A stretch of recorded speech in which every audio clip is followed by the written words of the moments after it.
I'm kind of like I think people like my because I'm kind of a unique kind of character. And I have You just see how games and possessions are more intense, how they mean more. I'm not putting him on. I think the U.S. is going to obviously win. Hello and welcome to another episode of Nothing But Respect. We are back. The Defector, the Nothing But Respect summer hiatus is over. Patrick is back from his European adventures. I am back from the basketball, from working out 5 days a week with Chris Brickley. And we are here to catch up and to talk about what we missed. So, Patrick, you were just covering, you just spent the last 3+ weeks gallivanting through France, covering the Tour de France. I have a lot to say about your coverage, which has been amazing, and the various forms of coverage, but just give me like a top line. How was it? I mean, it was amazing. It's good to be back, but it was great to be there. I mean, last year I did the last 11 or 12 stages. Like I entered on the first rest day and then did the rest of the tour. This year it was Barcelona to Paris, 23 days, all 21 stages. Like it felt it was like this insane combination of like summer camp, work retreat, and like vacation kind of, but like with mostly the worst parts and like some of the good parts. And like throw all that together and you get this combination of like very intense days that are kind of fun at the same time. But like leaving the tour is a very strange process because you're just so like, you're locked in for an entire month. Like there are no days off but you're kind of addicted to it. And then I always do like a beach vacation after that I'm totally unsuited for as a sort of like reverse exposure therapy. But that was last week. Now I'm basically normal. Yeah, it did kind of look like, and you documented this by way of a number of things. You wrote about it for Defector, and then you also did a number of short form videos, and all of them had the vibe of you're on vacation, but it's the one day of vacation that you need to do a 9-hour drive from one place to another. Like yes. it was real. Like this is the one kind of work day on vacation, but for 21 days in a row. Yeah, that's a really good way to put it. Like some days on the tour are these like logistical coups where there's, an hour of driving, you're in a beautiful place and like everything works out. And then some days you're like, fuck, we need to drive 7 hours to the border of France and Germany where it's going to suck and no one's going to want to talk to us. But then like, we just have to do this. We have to get over there. Like I didn't really hit upon the idea of making these viral vertical videos until about like a week before leaving. Cause I was with some friends and, this is something we've talked about on the show. So I do think this is sort of relevant. Like, kind of this resistance to the form of vertical video as like the one format through which people get like news, content, finding out about the world. And like, this is something we've talked about on and off the air, like this kind of both like this theory that we can make it good. And I think you in particular have actually been someone who's made it very good, but also a sort of annoyed reluctance at like how everything is being funneled toward that direction. And so right. I basically took it as a challenge of like, I actually do think I can do this well. And one of the friends who inspired this journey sort of noted that like, even when I'm talking in my own voice and kind of doing my thing, you kind of can't help but have like my perfect weekend in Chicago as a 28-year-old, like cadence to it. Yes. And so, it's like, I think ultimately just kind of doing it and realizing it's not as embarrassing as maybe you think. Just getting over that hurdle, that was a big part of it for sure.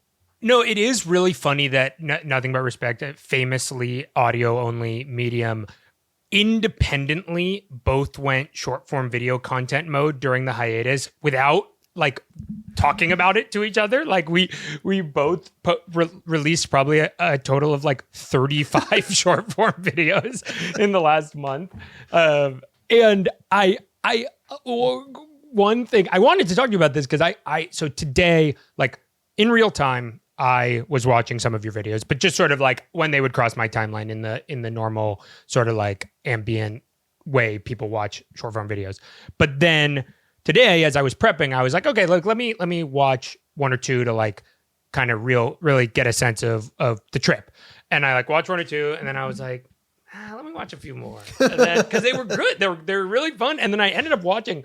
I went back and I watched from 21 all the way, almost like a mini 25-minute documentary.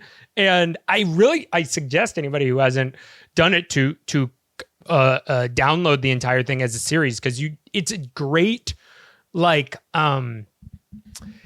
it's funny that you bring up the like My Perfect Day, because you are employing the format of I am an influencer on vacation. Like, yes, not even satirically. Like, you are employing like, hey, here's this and here's this and here's this, except you happen to be covering like the Tour de France. And so what you get is this, I found myself getting like a really good understanding of like, okay, what is going on from a biking perspective, but then also like, what are a few of the things you couldn't catch unless you were there? Like, oh, here's this weird, like, one of the teams doesn't display their plushies that you celebrate wins, and one of them has so many that they smush the ceiling, and like, so I and then like, yeah, so I found the format. I thought you did a great job of what you said to set out to do, of like making a rote format work for your journalistic goals. Yeah, thank you. I mean, like, one of the reasons why I think it works is that like, and this speaks to like the biggest contradiction I think of covering the Tour de France, is that like the people who are least well positioned to like understand what's going on in the bike race are the people who are covering it, because it's like because of its nature, like there's no stadium, it's just guys riding 180 kilometers a day. Like, it's impossible. Like, watching it live actually removes you from context. So like the people who know most about like what's happening in the race are like people who just watch it on TV. And so I think that was sort of what I was trying to capture, is like this strange experience where like you get so much on the ground that has nothing to do with like the actual racing itself. Like, you just see like, oh, this team has like, this team is very hostile to the press and they don't want anyone taking photos of their riders. Whereas like this team, like, it courts the attention and sort of stuff like that, where I feel like it is interesting in its own, but it doesn't really work with like the traditional way the tour is covered, and the way that, I'm covering the tour for Defector. Like, that stuff is interesting in there as details, but if you're like writing a 1,200 word story that has like a focus, there's not really a place to be like, okay, so the Little Trek press officer is like trying to bribe us by giving us keychains with carrots or whatever. It's like, that's like something that's like funnier as like a 3-second clip. So yeah, I'm glad you liked it, No, I did. And it's interesting. Like, did you happen to see this article that was sort of the capstone of a I think a burbling discourse in the Atlantic around that people don't read, that we are sort of entering a post-literate society? I did. So I sort of saw that, like, I saw that people were talking about that. I saw that people were talking, there was like a Megan Greenwell story about like, actually we can teach the kids to read, which I think wasn't really in response. That was its own reported thing. That was one of the many discourse cycles that I missed. So like, what's the gist there? Yeah. So I have been thinking about this a lot as like as a somebody who makes stuff that isn't the written word, but who consumes the written word, is like, in what places is it worth being sort of like treasuring the written word, and which places is it worth just sort of being like, okay, like we lost this battle, like the we're not doing it the way we used to anymore. And one of the places where I do feel like has just the written word has lost is, and I would even go as far as saying like been replaced by, I would say, a better technology, is the concept of a NBA gamer. Like, we are functionally not reading single game NBA gamers. No way. Yeah. Like, because it's just been replaced by a better technology.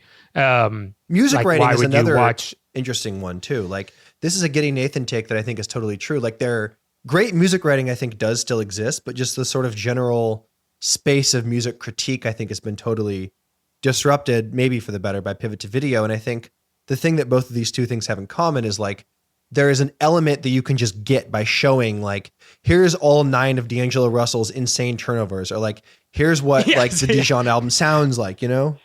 And yeah. And so like, I was thinking about, what you were just saying of like, if you were to try to write a daily gamer of the tour, it would be exercise in kind of like an archaic form of media, right? Like you're not.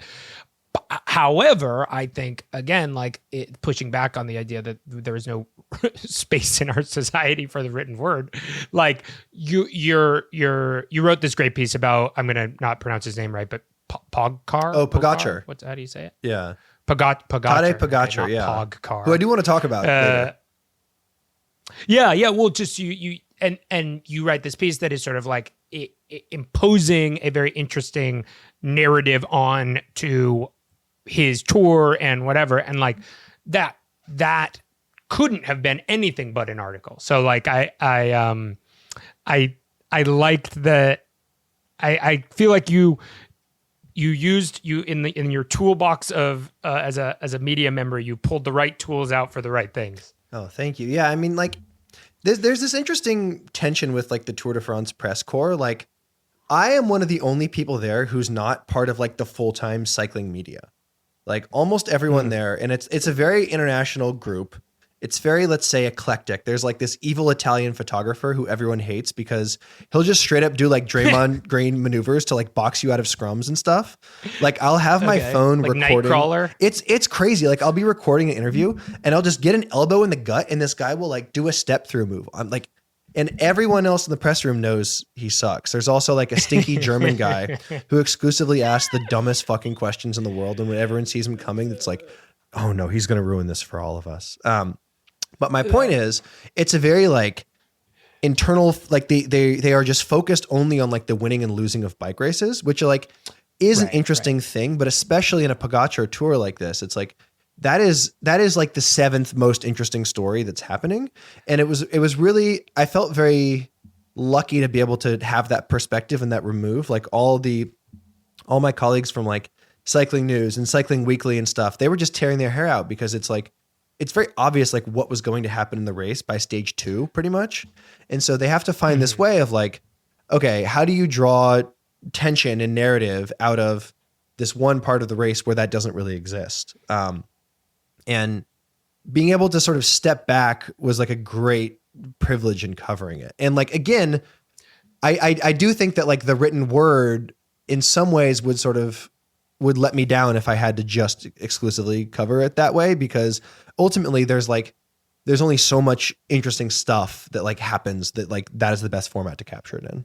Right. Wait, can you tell me what is an example? Cause like in my mind, I can imagine what a dumb basketball question is. What is a dumb cycling question? Okay. So, stage 14, this guy, Jonas Vingegaard, who finished second the last 2 years, is sort of like the now probably departed like great rival of Pogacar. He crashes out kind of out of nowhere. And when you say crashes out, you don't mean in a Gen Z way. You mean he like literally fell and broke his collarbone and was like within 30 seconds was like in an ambulance out of the race. And then people were crashing out in a Gen Z way about his crashing out. And so this German reporter, like the big beneficiary is like the Red Bull team. They're like the German team. Their second best rider, who would crash out 2 days later, is this German guy, Florian Lipowitz, who's like an incredibly talented guy who doesn't really know how to ride his bicycle without falling over or kind of doing dumb shit. And so then the German guy. Any relation to Fran? I mean, wait, she's Leibowitz, right? Maybe in a sort of longer. I should ask. Maybe an Ellis Island thing. Yeah. Lipowitz does have good English, and he's sort of guileless enough to answer questions from someone like me, so it could happen. But this German guy, we're talking to the director of Red Bull, and he's sort of doing the thing. He's just saying very basic stuff, like it's really sad what happened to Jonas, but like we're now going to try to finish on the podium, and like it's going to be a big opportunity for us. The German guy screams through 3 people who are trying to ask follow-ups and just says, "Do you think like Pogacar is going to forget to defend the yellow jersey? Do you think he's going to fall asleep and like sort of lose the tour on accident because he's going to be so complacent now without his rival?" And you can see the Red Bull guy being like, okay, it's this guy. He's going to ask, this is a stupid question. The question is basically like, will the race continue? And it's like, you can see the wheels turning in his head of like, how do I say this in a way that isn't actually insulting to him or my riders? And it's like, he asks questions that are so like, you can just tell that what he wants the guy to say is that like, and like, he's trying to cast forth the reality where a German guy wins the Tour in just like, against all logic and rationality by pure, on the strength of pure question asking. Yes. This guy also, and there's like, one of the formats of racing, there's only 2 this year, is a time trial where like everyone rides at different times. They do like a 30-kilometer loop and you get your times taken. It's fucking boring to watch. It's terrible theater. There's nothing, because there's no racing. It's just like, okay, how did he do against the clock? But then this guy asked Pogacar in his yellow jersey press conference, like, what were the big moments for the time trial today? And you can see Pogacar he rolls his eyes, he looks up and he goes, the start and the finish. And just, that's it. Oh my God. And like, I mean,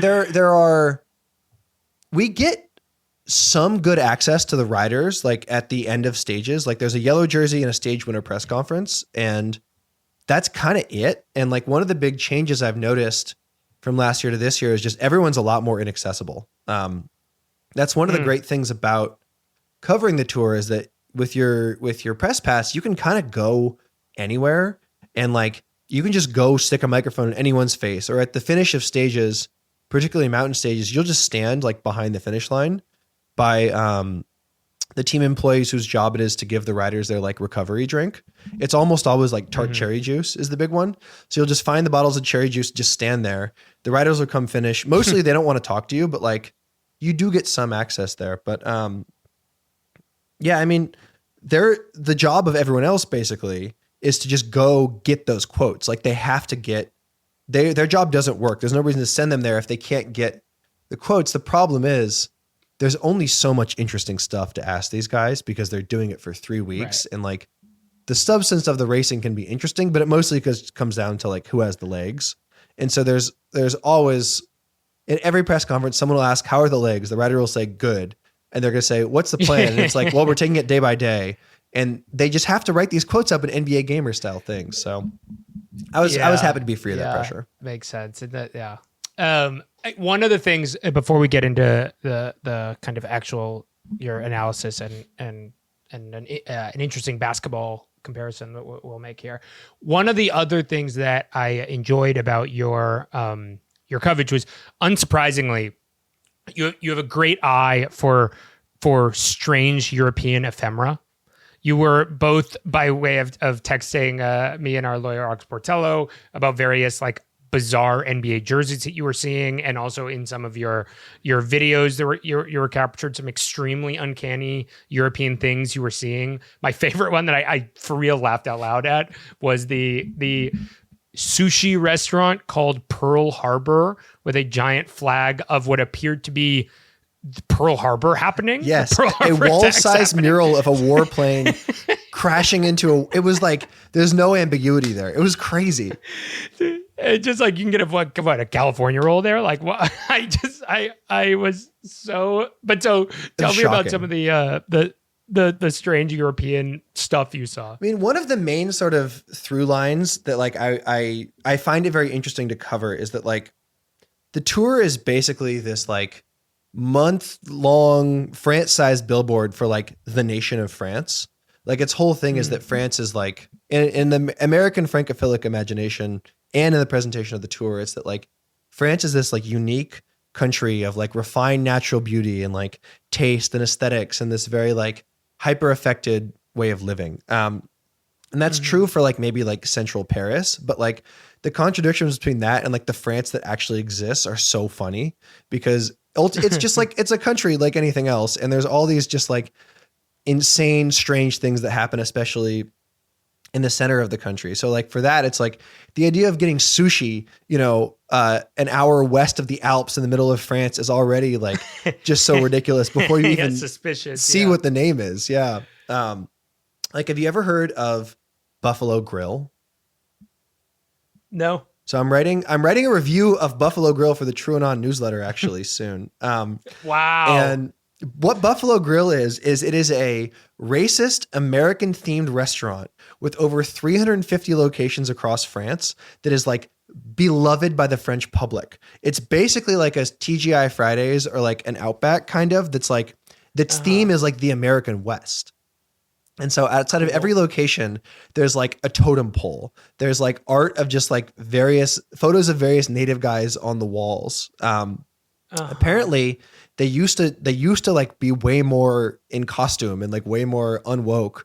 And the times have changed, but like when we went to Buffalo Grill, cause once I found out about this, I was like, I have to see what the deal is. We had to park in the third overflow parking lot because there were families there. People were there on dates. It was like, we had to sit us in like the overflow seating. It was like the French people love it. And I texted my French friend to see if he'd ever been to Buffalo Grill. And he sent me a photo of him wearing a headdress and being like, Buffalo Grill is, and he lives in San Francisco now. He's like, Buffalo Grill is what gave me my like love of America. And it's just this like, it's this very strange, I think, meaningful window into like, okay, so there's this like fictitiousness of American Francophilia, but what about like French American affiliate? Like in what ways, what do they see in us? You know, like we see these false things in them, but like, what do they see in us? And just I'm trying to decide like how much of the racism you're talking about is it straight up French racism, or is it a French satire of American racism? See, it's just straight up French racism. And I think it's kind of a case of like a little bit like they don't have internet, or like they're like one further degree removed from this, where they're like, yeah, this is bad and problematic, but it's like, it's not really our history. And if you look into like, there's a Europe-wide centuries old fascination with the American West. And it comes from this like German guy who found out about like they would, in the 1800s, they would bring like native people over to Europe on like these like human zoo tours. And this German guy, Theodore May, is like, that's cool. I'm going to write a bunch of novels where I imagine, you know, cowboy stuff. And one of the people who was super influenced by this was Adolf Hitler. So like every True on It episode, it comes back to him. But Hitler, like, I bring that up as a potent example of like just the weird European shit they got going over there. Yeah, that's so sick. Insurance isn't one size fits all. That's why customers have enjoyed Progressive's Name Your Price tool for years now. With the Name Your Price tool, you tell them what you want to pay, and they'll show you options that fit your budget. So whether you're picking out your first policy or just looking for something that works better for you and your family, they make it easy to see your options. Visit Progressive.com. Find a rate that works for you with the Name Your Price tool. Progressive Casualty Insurance Company and Affiliates. Price and coverage match limited by state law. The other couple that I noticed from your things that particularly caught my eye was a very strange image of a cat playing chess on a chessboard that didn't make sense, which I had a number of questions about, because it has these sort of out of place micro vibe of an artificially generated image. Yes. But it kind of was like, didn't seem like it could be an artificially generated image, by way of like, it seemed too old to have been AI. 100%. But then it got me thinking of like, maybe is there like a French style of AI that is different than the American style of AI? Like, I don't know. I had a lot of questions about this. I'm glad you bring this up, because like bad AI menu art has hit France like a meteor.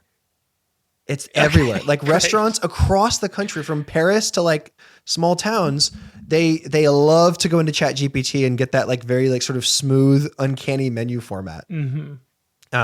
Everybody is like Mrs. Incredible. Like it's like every piece of food looks like Mrs. Incredible's butt. It's like very pneumatic burgers everywhere. This cat was like this was one of the days when we got to drive the course. Usually you like sort of drive around and go to the finish, but we got an early start, and it's fun to drive on the course because the fans are just going nuts. And we stopped in this small town to get lunch. And I think because it was on the course and we had our lanyards and stuff, the people at that restaurant thought we were more important than we were. So as we were sitting under this bizarre image of a cat, they just kept bringing us like various sea creatures. Like we got cold and hot escargot. They're bringing us just plates of shrimp for free. Wow. And again, we were in the center of the country, so it's not really shrimp country exactly, but like they just do things different over there. It's a strange place. That's awesome. And yeah, I mean, it was so much fun. I loved it. And then, okay, last question. Can you give me a quick highlight of some of the bizarre sports jerseys you saw? Yeah. So, I mean, I did this last year, but also I tracked every piece of NBA merch I would see. With particular note, of course, to, the teams that we and our friends support. Like if you see like a Brooklyn Nets, Darren Williams jersey, got to send that to Ock. That's just legal compliance basically at this point. Yep. I think my favorite type of jersey was something that was like very denatured from its actual NBA context. Like, are you familiar with how popular like MLB logos are in Korea that have like kind of nothing to do with baseball? Where like the New York Yankees is just like a brand. Right. Okay. And like surely I'm people are loosely baseball familiar fans with there this, too. yeah. Yeah, but like my favorite type of stuff to see from a basketball perspective was like how much stuff is just like there's like a jersey with like the Bucks logo and the Bucks word, but then no number, no name. Oh, that's really funny. I also saw just supporting the Shield. a family of Germans who had just the NBA logo hat, like Rob Lowe, like 4 of them. That was great. Steph Curry was way more popular this year than last year. I saw some Steph, but he was number 1 this year, I think. Him and Wemby. Huh. Wemby's influence is spreading. There's a lot of Dylan Harper, a lot of like other peripheral Spurs. Some guy in Belfort, in the town where we eventually went to, the Buffalo Grill, had a Raiders Jimmy Garoppolo jersey and was just like getting in the way of all the press scrums, just getting super involved. And like, I kind of wasn't mad. I was just like, I need to talk to this guy. Yeah. Unfortunately, he wrote his bike away from me the one time I had a chance, but yeah, that was like, I was like, is this guy related to Jimmy Garoppolo? Is he just like how the name looks? Is he Italian? Like, what's the deal? Yeah, I had that similar thought. The Raiders especially is just such a strange brand to see in France. Yeah, absolutely. Okay, so tell me about the. Let's talk a little bit about the actual kind of this article you wrote about. What's his name? Pogacar. He's a Slovenian guy. Right? I think the most interesting and oh, sorry, go ahead. Yeah. Well, the I want to hear it's about the you wrote this piece about the about his journey and how he's like so in first place, like he's so much better than everybody else. Like it kind of ended up being more about like how the story of this year was more about like how can he motivate himself to continue being excellent. And I at least found myself thinking about the Michael Jordan, and I took that personally meme over and over again about like how Michael Jordan had to keep inventing like slights, like fake real and imagined slights that people did to him to like get him to need to be able to like kill, Sean Kemp or whatever. That Pogacar was doing it with the power of friendship and community. Yeah, like basically. he the power of kindness somehow is what fueled him rather than Michael Jordan's spite. Is that a correct reading? That's basically right. Yeah, and like I think one of the most interesting things about Pogacar right now, and especially as it relates to the people who listen to this podcast, is like he is the best rider of all time, currently at the peak of his powers. And as I was watching this, I was thinking a lot about like Wemby specifically, like this guy who looms over the league as this potentially sort of like league destroying force, 10 titles in a row, could be the best player, like made the finals last season. And also LeBron, because basically like between MJ, who you mentioned, and those two, there's a lot of like interesting and very different ways of being like the best. And the way that pressure is handled and the way they're talked about, I find to be interesting and sort of instructive. And like Pogacar at this point is like beyond like Wemby currently, beyond whatever LeBron did. Honestly, it's like he's just sort of unquestioned. And I think like the story of his dominance and the way that he's talked about, I find to be the evolution of that's been really interesting. So can I give you the kind of quick and dirty version of like how we got here, basically? Give it to me. Okay. The year is 2020. It's Pogacar's first Tour de France. And he's going there to like support he's going in there as a support rider. You know, he's not trying to win. He's not even trying to finish first on his own team. But that fool crashes out super early and is kind of just not the right guy.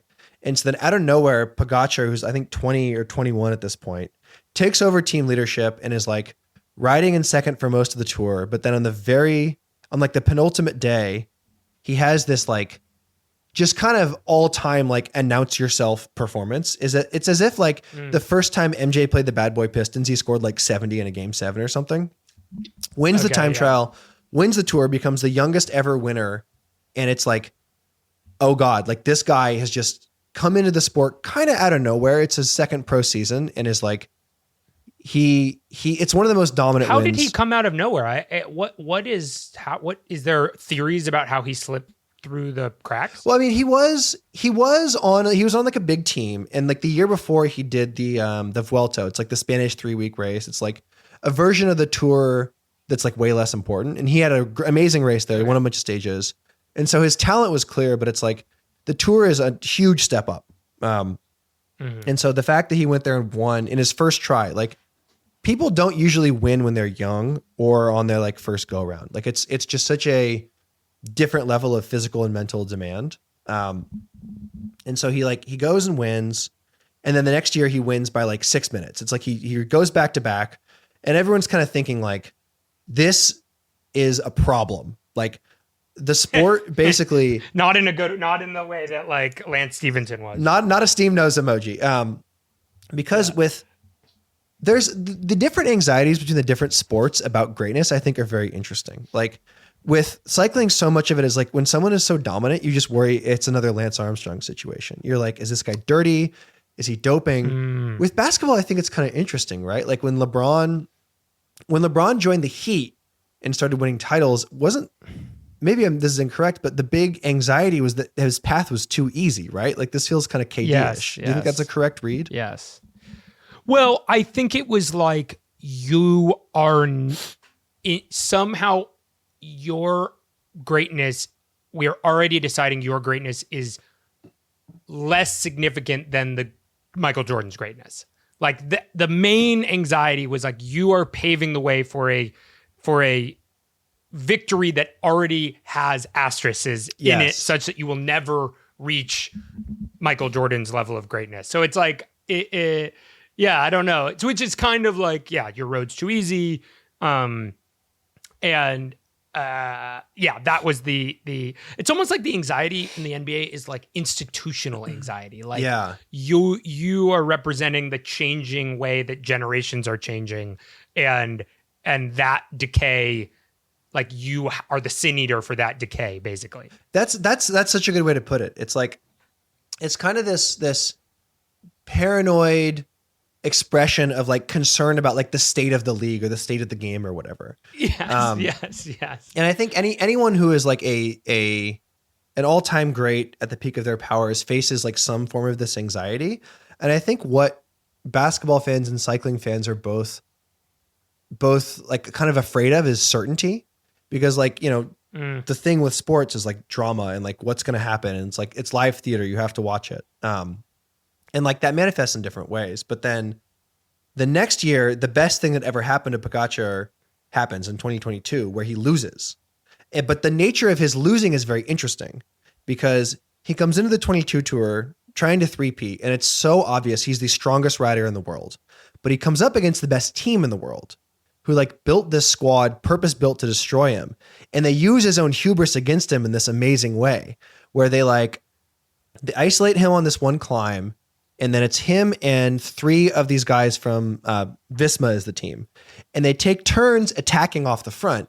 And because they're so good, Pogacar has to pay attention to each of them. And he is so sure of his talent. And it's like, you can just tell he believes all of his own hype. And he's just like chasing down every move and just setting his legs on fire. And then the next day he cracks completely and his body falls apart. And it's like this guy who we thought couldn't lose, like this the eternal condition in cycling is losing. It's like very hard to do everything on your own. And he didn't need a team. He was good for everything. Like actually he's mortal. And he loses that tour. And then he loses the next tour because he came in with like a wrist injury.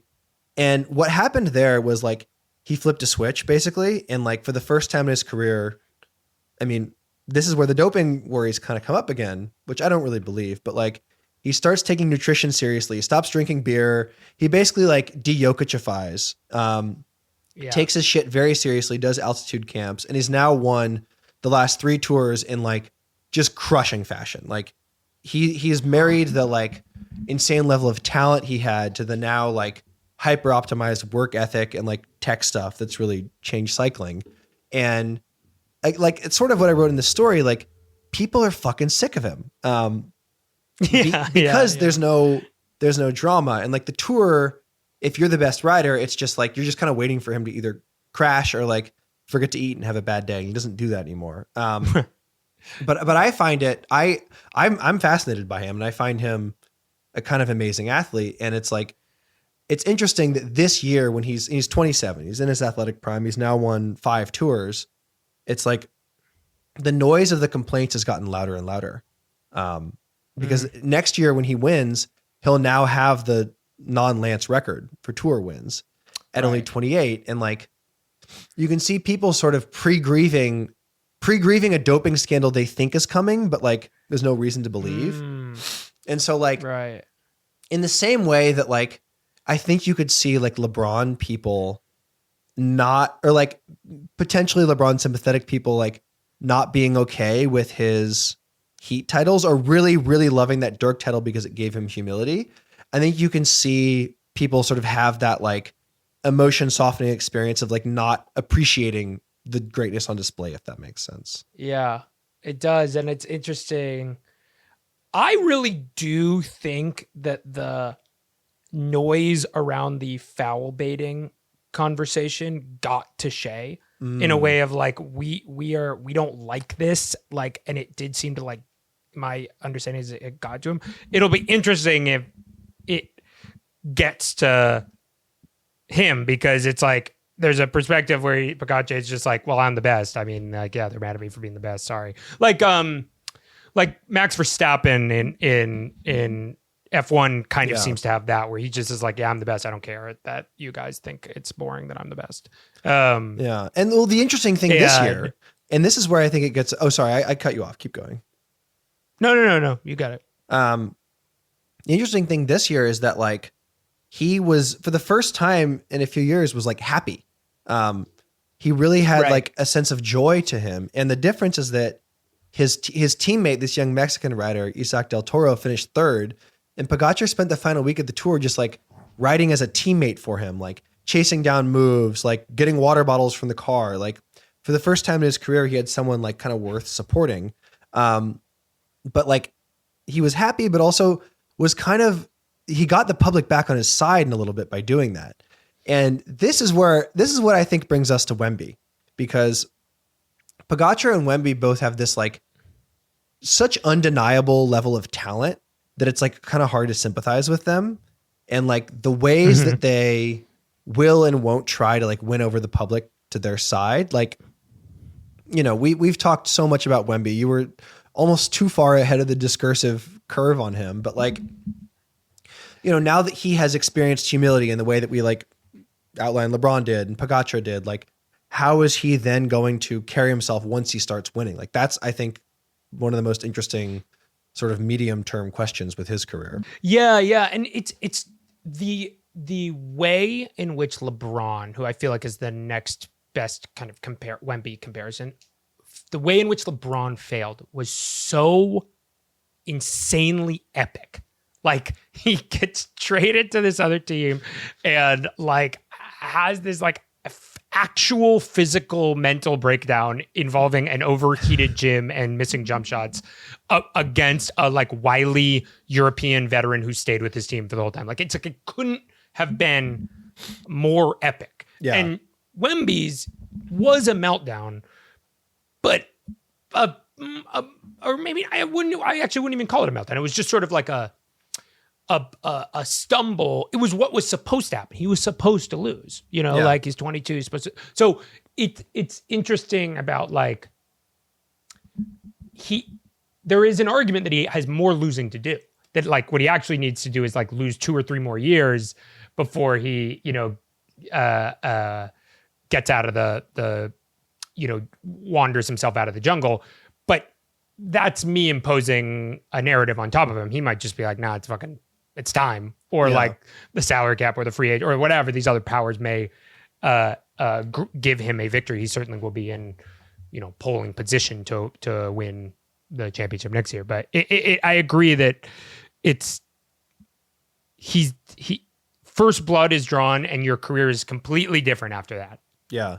Yeah. I mean, like I almost wonder if I was sort of buying too far into this like narrative power thing, but like I wanted him to lose this finals just so people wouldn't hate him as much, You were How did people talk about him taking a discount on the max deal? I think not. It didn't seem like there was a big hullabaloo about that. My sense is that the second apron stuff and like cap circumvention stuff is just it's gotten to a level of complicated that basically even non-cap nerd super fans like still can't totally understand it, Yeah.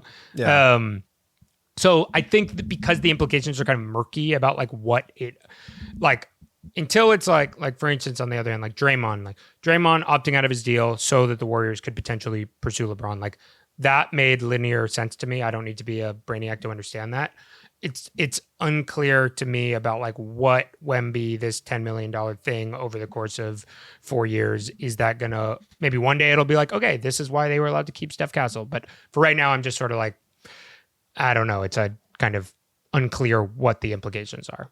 Yeah. I mean, it is interesting how much like cap circumvention and like player sacrificing stuff is just like been pushed. I mean, and like Kawhi is part of this, but also like the Brunson thing is a huge part of it.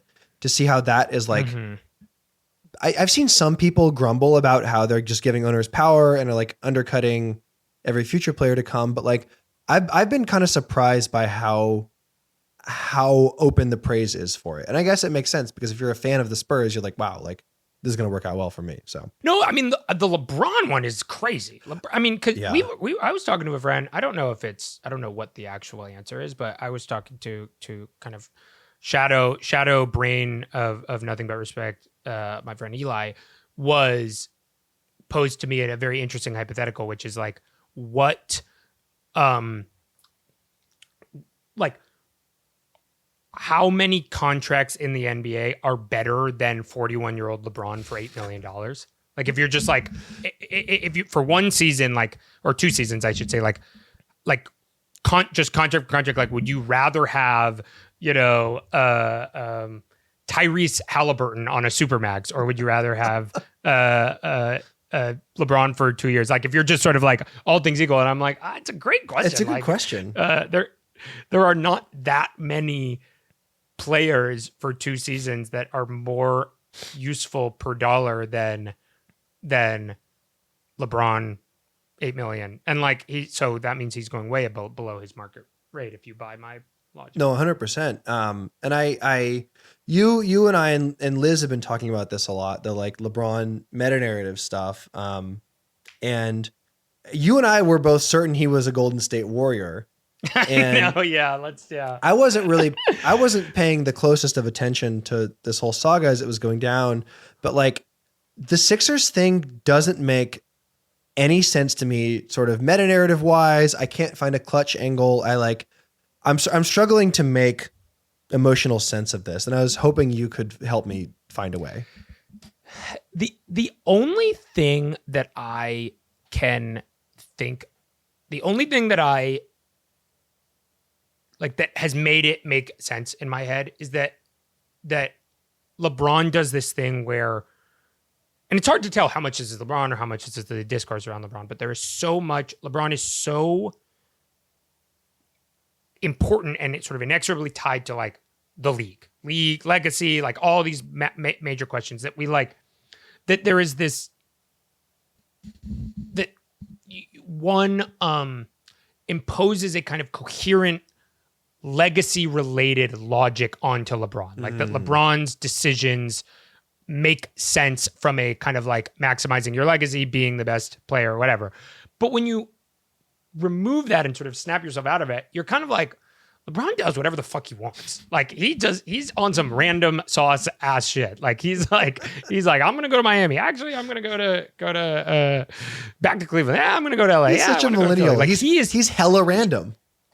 Yeah, he is. Like he's sort of like not and then I think in almost like a amoebic like goo, like the narrative then forms behind him or like around him by way of like, 35 Rich Paul podcast appearances. But like each individual decision is sort of like, like the only one that made kind of like super clear narrative sense was I'm leaving Miami to go to return to Cleveland to bring a championship to Cleveland.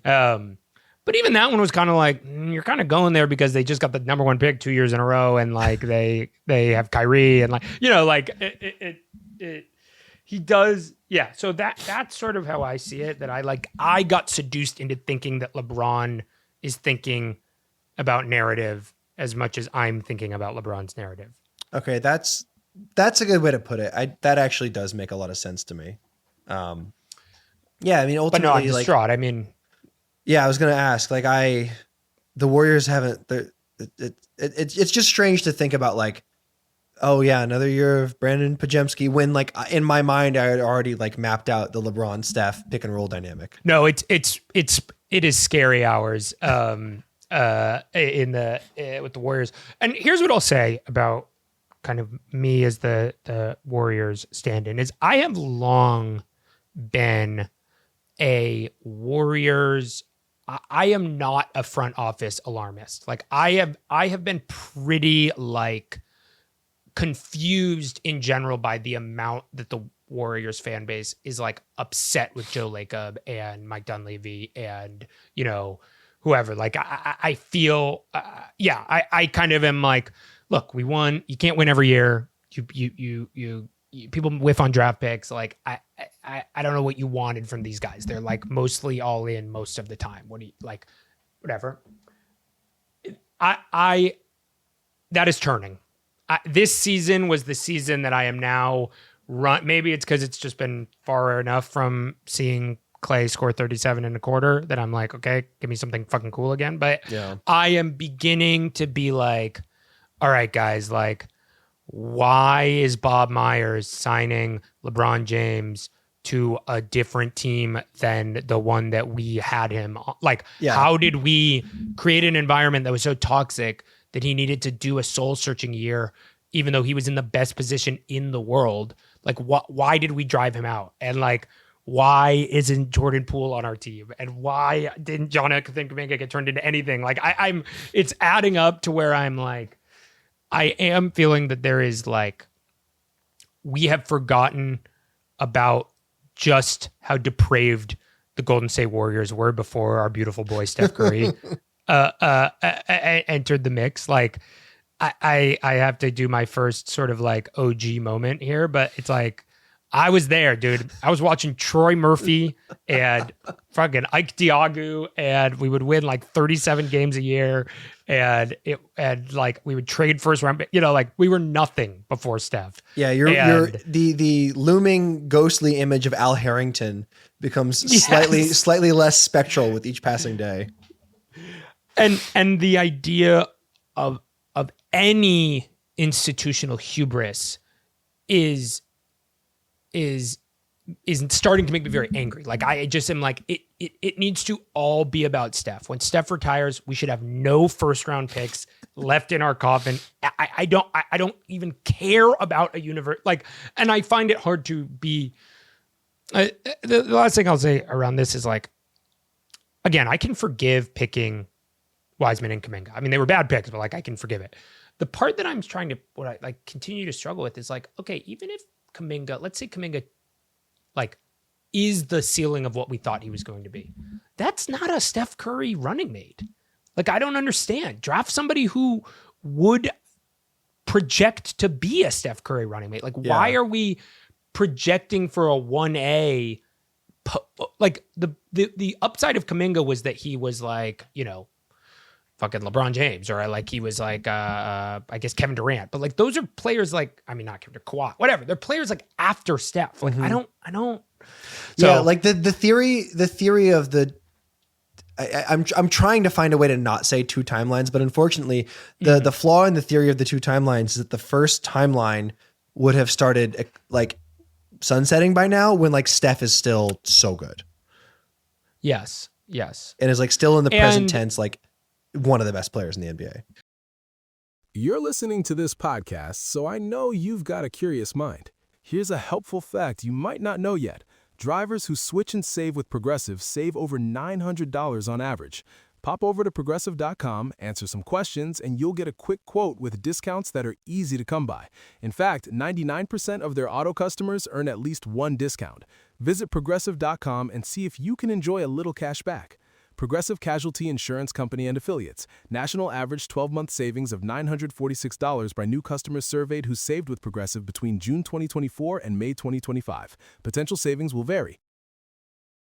Yeah, let me think. What are some other? I wanted to run through. We're going to talk about in another week. We're going to talk about, or next week, or at some point, we'll talk about kind of the WNBA news we missed, but during our hiatus. But I wanted to catch up on a few other NBA things. The other one I want to talk about, it's not quite NBA, but it's the Carroll Gardens. Yeah, I wanted to ask about this. The Carroll Gardens pickup run.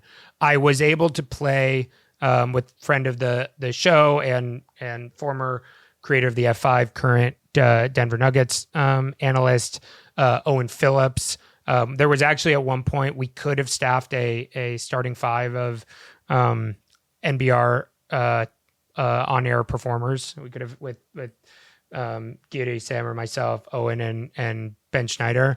I'm kind of annoyed at myself that I didn't propose that we do that. That would have been a good photo up. But I want to specifically talk about Owen's game. You asked me off mic what he's and you're like, we got to save it for the pod. I'm really interested in finding out. 2 or 3 plays in, the kernel popped into my head, but I didn't want to say it out loud because I didn't want to jinx it. And every play afterwards, it became more and more clear that he, on offense, plays exactly like prime Ryan Anderson.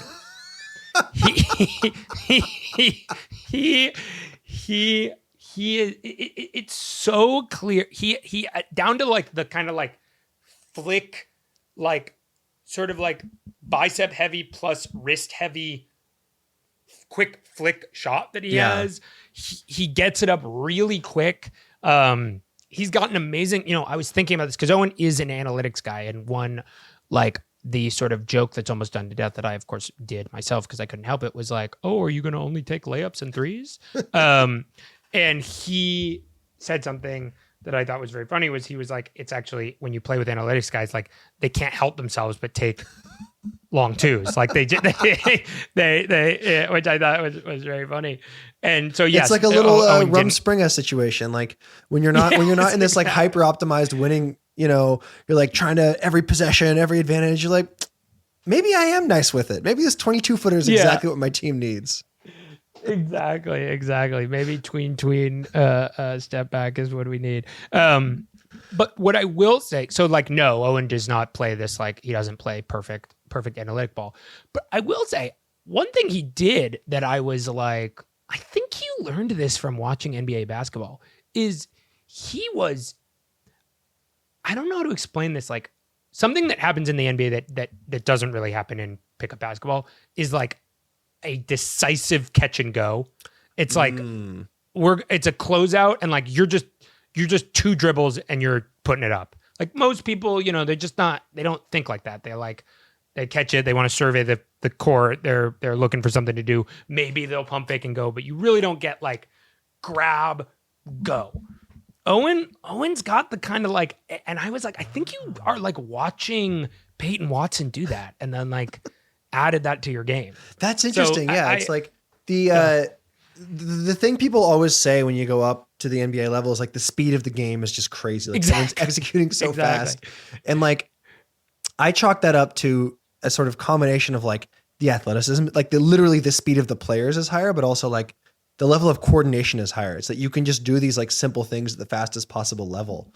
And yeah, maybe the analytics, I mean, actually, no, this does make sense because so many of the modern analytics are all about just like getting into your stuff as fast as possible. So he totally learned this from the front office. This is like, this is Peyton Watson stuff. A Ryan Anderson comp is really, I've just been mulling this over in my head. Like I can picture his jump shot just like fully formed in my head. Like that's a really good type of like player pickup comp because it's so he's not twitchy, he's not styling on guys. No, it's not twitchy, but it's like it's going from shooting pocket to up it quickly. And that's like Klay Thompson does that. That was really fun. Got to talk shop, talk kind of like random NBA rumor mill stuff, which was fun. That's good shit. What else? Pick up or non-pick up? Like what else have you been up to with your summer? The other basketball thing that I wanted to talk about, which a lot of specifically one of a listener, Paul him and I have been exchanging DMs on the Nothing But Respect Instagram about one Kyle Kuzma. Oh yeah. Where are you? Have you seen the strange journey Kyle Kuzma has been on, specifically over the last 6 weeks? Because you were gone for some of it. Yeah, this was one of the few basketball things that broke contain. I mean, he really like. Did we talk about this earlier? The theories that maybe he like farmed his account out to someone who was like using AI to like post massive things. Yes. Yeah. Yes, we did. Yeah, massive things. Yes. Yeah. I mean, Kuzma's an interesting, like I remember very early on, we staked out a sort of heterodox, like almost pro Kuzma position for his like style stuff. Like the getting off interesting tunnel fits and then like getting off of interesting tunnel fits for like, kind of, he doesn't want to be this content hyper object. Like that was interesting. As I gather, he has been abusing his position as Kalshi influencer and 3-letter Instagram handle haver to ask why Kathy Hochul is trying to take money out of poor school children's mouths. That is basically it. One thing there's a few things I want to say about this. One of the things that really tickled me about this is because you're right. We one of the very first Nothing But Respect episodes was one of the things we talked about was Kuzma retired from fashion, which was a really kind of hilarious move. And one of what is striking me as so funny is like right now in tech, everybody in tech who has spent the last 3 or 4 years posting dumb bullshit on Twitter is now like, what's important? Tunnel fits. And Kyle, it's great. Kyle has had the exact opposite journey.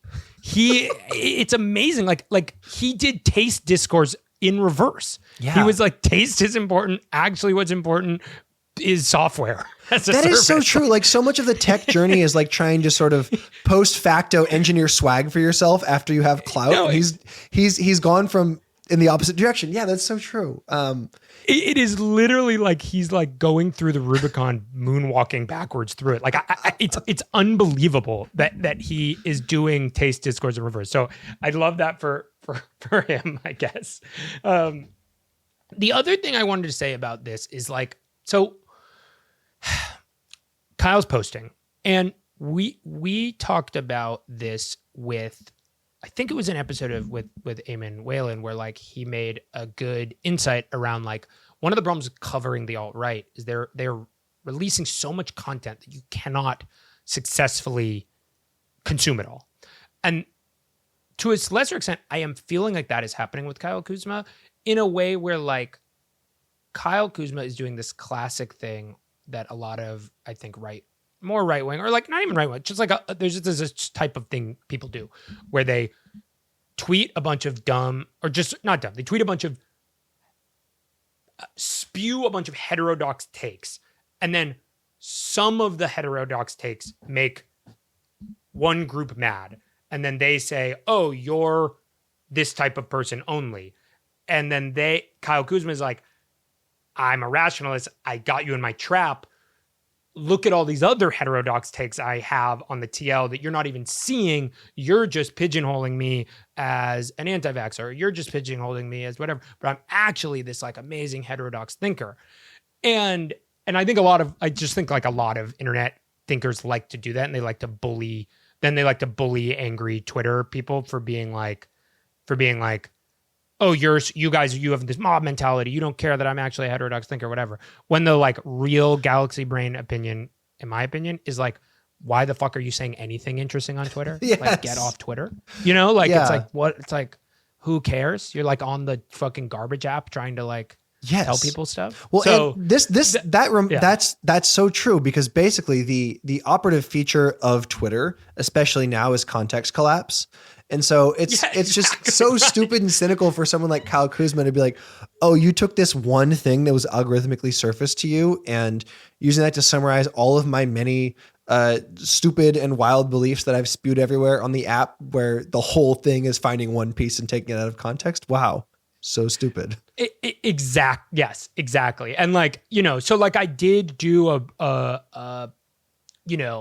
in prep, I was like looking through actually all of Kyle Kuzma's tweets. And like, again, I don't think he's like supporting, like he's like being like +1 to like the fucking founder of Anduril. Like he's definitely not on some cool shit, but like, he's also not like, he's not going demon mode as much as he's just going like dumb guy mode. Yeah. It's like he's retweeting Jordan Peterson. Like, it's like, yes, he is, you said it really well with the, like, he's logging onto the context collapse app and getting mad at people bemoaning it. Yeah. Yeah. I mean, if you're also, it's like, I had to think hard for like 20 seconds to be like, what team is Kyle Kuzma on again? Like if you in August 2026 are being influenced by, like, no one is being moved by the opinion of Kyle Kuzma. You know what I mean? Yes. There are a few other, like, to this point, there are a few other things I wanted to say about him. One is like, I did have the thought of like, did you see, I said this on the State of the League podcast, but I want to say it here too, which is, listen to that. That was good, by the way. Oh, amazing. Yeah. We got to have those guys on. They were fun.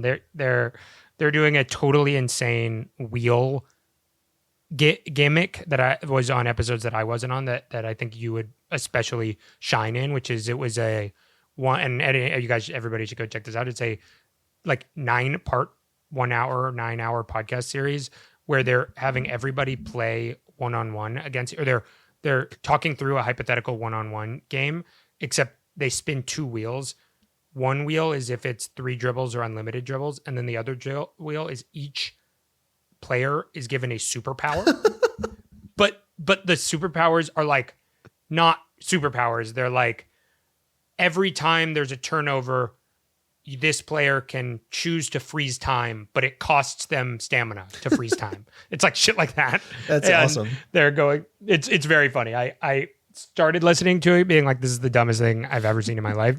And then 5 minutes in, I was like, wait, no, D'Anthony Melton with 3 hands would definitely beat Kurlinka or whatever. Like, it's very funny. So anyway, but you know, Jonas Valanciunas is like going to Lithuania to play basketball instead of sign for like $4 million in DC or whatever. Yeah.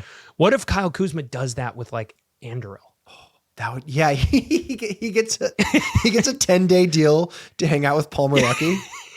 Yeah, oh man. Yeah. He honestly, like, there's, you know, we're in the pre-IPO stage of so many of these companies, but like OpenAI could spare, you know, $750,000 to bring him in to do marketing for a month. Like, I think you should do, I think he'd be very happy. Mm-hmm. This is a really deep cut, but do you remember Darius Baisley decided to intern at New Balance for a year? Yes. Well, yeah, that was, God, that's like the one thing I know about Darius Baisley. Yeah. Yeah. Wait, sorry, what were you going to say? I cut you off. Well, I was just thinking like, It's like Kyle Kuzma to San Francisco, but not for the Warriors. Yeah, exactly. I know. So I wonder if LeBron actually was pushed out by not wanting to. Maybe he's seen so many posts of people throwing a nuke at SF and being like, "Not my problem. I'm not dealing with all that." Yeah. What if this is a woke LeBron thing?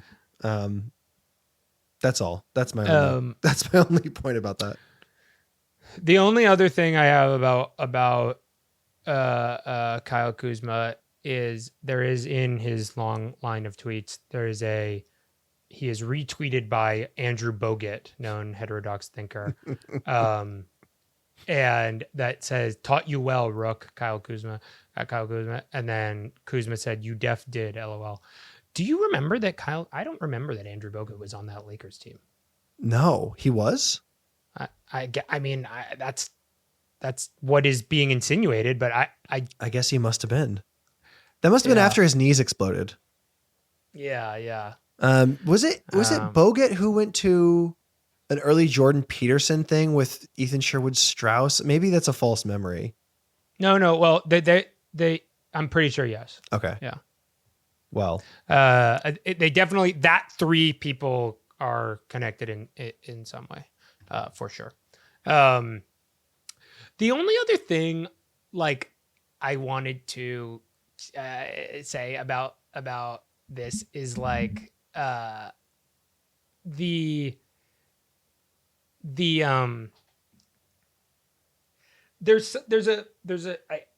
I want to know if this resonates. Like there's a thing I read this interesting essay in ArtNet News by Ben Davis, this kind of like art criticism piece.